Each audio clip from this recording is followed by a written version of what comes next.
Los resultados obtenidos en la germinación de la cebolla china dieron que el tratamiento control presentó una mayor tasa de germinación con el 80%, mientras que las demás concentraciones oscilaron entre 45 y 75%, posiblemente por factores como la viabilidad de las semillas o el sustrato. La repetición 3 mostró mejores resultados en la mayoría de los tratamientos, excepto en la concentración 100 y 200. En la concentración 100 se evidenció una caída significativa de la germinación con un 62%, reflejo de la toxicidad en concentraciones mayores de 200 y 300. Los valores se mantuvieron bajos, con una leve recuperación en la concentración 400 atribuida a la adaptación o variabilidad experimental. El análisis estadístico indicó que los datos cumplen con la normalidad, y el ANOVA nos mostró diferencias significativas entre los tratamientos.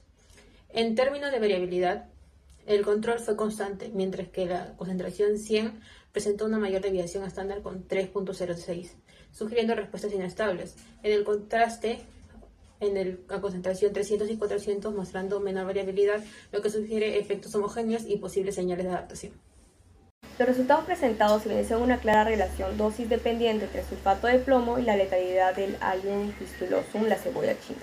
En el gráfico 4 se observa una relación aritmética entre la dosis y el porcentaje de letalidad, descrita por la ecuación mostrada en el gráfico, con una letalidad del 20% en el grupo control, que aumenta en 38% a una concentración de 100 y se mantiene elevada en las demás concentraciones de 200, 300 y 400. La prueba de inhibición confirmó que estos resultados con porcentajes de letalidad consistentes. Estos efectos coinciden con estudios realizados a las semillas de trigo, donde ante exposiciones de 0.05 a 1 gramo por litro de plomo aumentaron la peroxidación lipídica, proteínas solubles, prolina en raíces e impactaron la actividad enzimática, inhibiendo la alfa-amilasa y elevando enzimas antioxidantes como ascorbato peroxidasa, la peroxidasa, superóxido dismutasa, la catalasa y la glutatión S-transferasa. Del mismo modo, Sara, entre otros autores, en 2023 destacan que el plomo, al acumularse en el suelo, esto se vio durante la germinación, y esto afecta a la tasa de la germinación, el crecimiento de la radícula, como se ha reportado en la cebolla, donde se redujo la elongación de la raíz y biomasa. Además, se observó un incremento en el estrés oxidativo y la actividad enzimática. En el gráfico 5 muestra una relación logarítmica inversa entre la dosis del plomo y la supervivencia, representada por la siguiente ecuación, indicando una supervivencia máxima del 80% en el control, que disminuye con el incremento de la dosis. Por su parte, en el gráfico 6, basado en el modelo PROBIT, describe una letalidad mediante la ecuación mostrada en el gráfico, con coeficiente de determinación R2, R al cuadrado es igual a 0.86, que viene a ser un 86%, reforzando la relación dosis-respuesta negativa de sulfato de plomo ante el Allium fistulosum, la cebolla china. En este experimento se estimó la concentración efectiva media o concentración efectiva 50 del sulfato de plomo 2 sobre Allium fistulosum, también conocida como cebolla china. Utilizando un modelo de regresión logística, se determinó que la concentración efectiva 50 es de 1185.14 miligramos por litro, lo que significa que a esa concentración se inhibe o muere el 50% de las semillas. Como vemos en el gráfico, esta concentración fue extrapolada, ya que las pruebas realizadas solamente llegaron a 400 miligramos por litro. Aún así, la tendencia del modelo muestra una clara disminución en la probabilidad de germinación a medida que aumenta la concentración del contaminante. Por ello, se recomienda poder ampliar el rango experimental con dosis mayores para poder validar con más precisión este valor estimado y comprender mejor el impacto tóxico del plomo en cultivos agrícolas. El crecimiento de la cebolla china disminuye progresivamente con el aumento de la concentración del sulfato de plomo. El mayor crecimiento se observó en el control con 11.885 centímetros, seguido de la concentración 100, donde no se evidenció una fitotoxicidad.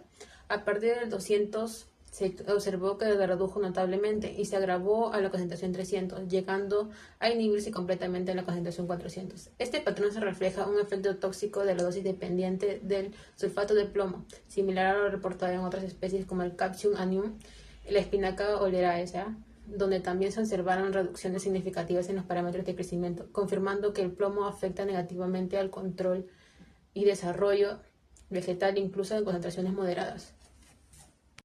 En esta sección analizamos el efecto del sulfato de plomo en el número de hojas. Se trabajó con un control y 4 concentraciones. Fueron de 100, 200, 300 y 400 miligramos por litro. Y cada tratamiento tuvo 3 repeticiones.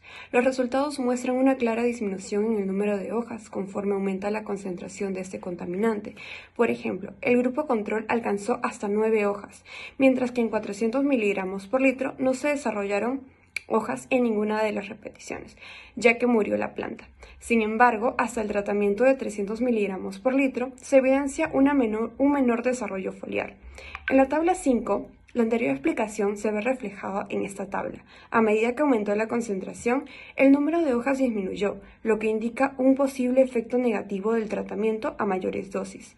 En el gráfico 11, los resultados de la prueba de normalidad muestran que todos los grupos presentan distribución normal, ya que sus valores de P son mayores a 0.05. Esto indica que se pueden aplicar pruebas estadísticas paramétricas para analizar el número de hojas. En el gráfico 12, muestra que a mayor concentración, el número de hojas disminuye de forma notable. Además, se observa menos variabilidad en los grupos con dosis más altas. En el gráfico 13, la regresión lineal muestra una relación negativa entre la concentración y el número de hojas. En esta parte del estudio evaluamos cómo el sulfato de plomo afecta la longitud de las raíces. Observamos que a mayor concentración la raíz se acorta considerablemente. En el grupo control, las raíces llegaron a medir un promedio de 8.33 centímetros, mientras que en la concentración más alta de 400 miligramos por litro se redujeron a solo 3.87 centímetros. Esto solo confirma un efecto tóxico dosis dependiente, donde el plomo interfiere en procesos clave como la absorción de agua y nutrientes. En la tabla 6 se ve que a mayor concentración de sulfato de plomo, la elongación de la raíz disminuye progresivamente, siendo el valor más bajo en el tratamiento de 400 miligramos por litro. En el gráfico 4, todos los grupos muestran una distribución normal en los datos de elongación radicular, por lo que es válido aplicar análisis estadísticos paramétricos. En el gráfico 15, confirma visualmente que el crecimiento de la raíz disminuye claramente a medida que aumenta la concentración del contaminante. Elongación radicular en las semillas. La tabla 3 revela que la cebolla china presentó su mayor crecimiento radicular promedio en el tratamiento 0, o también llamado tratamiento de control, con valores de 4.236, 4.655 y 4.908 centímetros en las 3 repeticiones. En contraste con las concentraciones tratadas con sulfato de plomo, mostraron una disminución progresiva en la elongación de la radícula en 100 miligramos por litro, con los promedios que varían en 2.804 y 2.867 centímetros. En 200 miligramos por litro entre 1.336 y 2.786 centímetros. En 300 miligramos por litro entre 1.32 y 2.630 centímetros. Y en 400 miligramos por litro entre 1.35 y 1.629 centímetros. Según el análisis NOVA, nos arroja que F es igual a 54.95, P es igual a 9.03 por 10 a la menos 7. Resultados que fueron comprobados en la prueba de Spock-Cott en Tuskegee HSD. En el gráfico 7, donde el control se distinguió significativamente del resto. Según el gráfico 6, la respuesta de tendencia evidenciando en una relación inversamente proporcional entre la concentración del sulfato de plomo y la longitud radicular.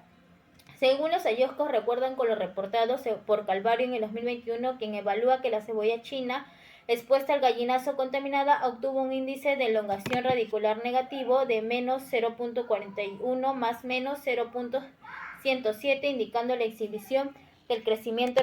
Número de raíces. En el gráfico 16 se muestra que los datos correspondientes a las concentraciones de 0 a 300 miligramos por litro presentan distribución normal, mientras que a los de 400 miligramos por litro no cumple con este criterio. Además, en el gráfico 17 se observa que el valor de 400 miligramos por litro no se encuentra por debajo del umbral que significancia línea azul, lo que se relaciona con una reducción en el número de raíces según la varianza Respecto a la media simulada de los números de raíces, esta fue mayor a la concentración de 400 miligramos por litro, seguida de 200, 300 y 100 miligramos por litro.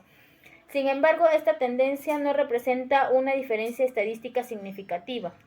Según los estudios como el de Kalin en 2024, respaldan la variabilidad en el desarrollo radicular de la cebolla china de frente a los diferentes tratamientos al aplicar concentraciones hexaconazol de 0, de 0.5, 1 y 1.5. Se observó un mayor número de raíces en el tratamiento T3, seguido de T1, T2 y el control, que es de 38.25.